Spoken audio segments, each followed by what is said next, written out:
India ने nuclear energy में एक ऐसा माइलस्टोन अचीव किया है जो दुनिया के सिर्फ कुछ ही देश कर पाए हैं। कलपक्कम का फास्ट ब्रीडर रिएक्टर जो अब क्रिटिकलिटी स्टेज तक पहुंच चुका है। मतलब फ्यूचर में इंडिया एनर्जी के लिए किसी पर डिपेंड नहीं रहेगा। ये सपना आज का नहीं है।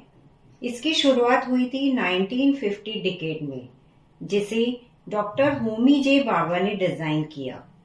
इंडिया का 3 stage nuclear program. India uranium बाहर से इंपोर्ट करता है, लेकिन इसमें एक बड़ी प्रॉब्लम है। यूरेनियम 235 जो कि यूजफुल है दुनिया में सिर्फ 0.7% ही है और 98% यूरेनियम 238 है जो यूरेनियम 235 का आइसोटॉप है और ऑलमोस्ट बेकार है।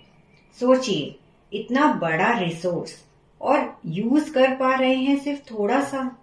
ये यूरेनियम 235 जब न्यूट्रॉन से टकराता है तो छोटे एटम में टूट जाता है और रिलीज होती है मैसिव एनर्जी।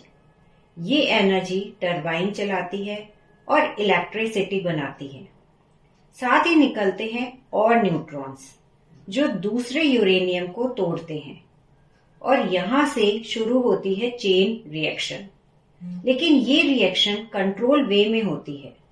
अगर ये अनकंट्रोल हो जाए तो न्यूक्लियर बॉम्ब बन जाता है, इसलिए इसे कंट्रोल में रखा जाता है।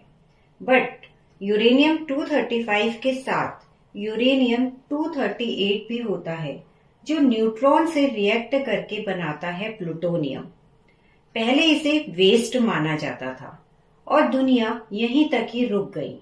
लेकिन इंडिया अब स्टेज 2 में एंटर कर चुका है, जहां पर इसी वेस्ट को फ्यूल के जैसे यूज किया जाता है और यहीं से शुरू हुआ फास्ट ब्रीडर रिएक्टर जो कि केरल के कलपक्कम में बना है।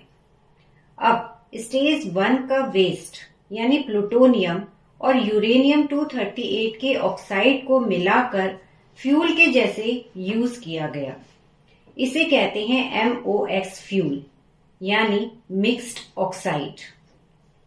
अब मैजिक देखिए, यूरेनियम 238 जो पहले यूजलेस लगता था वो न्यूट्रॉन एब्जॉर्ब करके प्लूटोनियम में कन्वर्ट हो जाता है और प्लूटोनियम एनर्जी जनरेट करता है। मतलब फ्यूल खत्म नहीं होता, फ्यूल बढ़ता रहता है। इसीलिए इसे कहते हैं ब्रीडर रिएक्टर।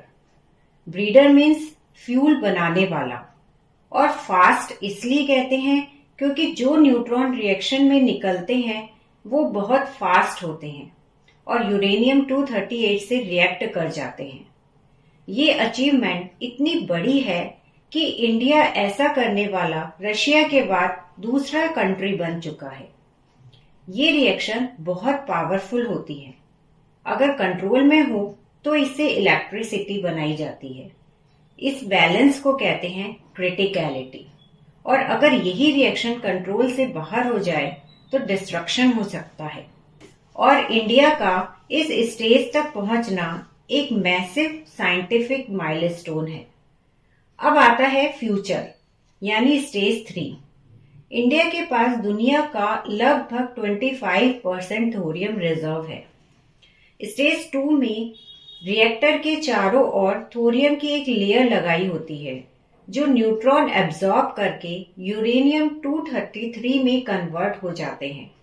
यही यूरेनियम 233 स्टेज 3 का फ्यूल है।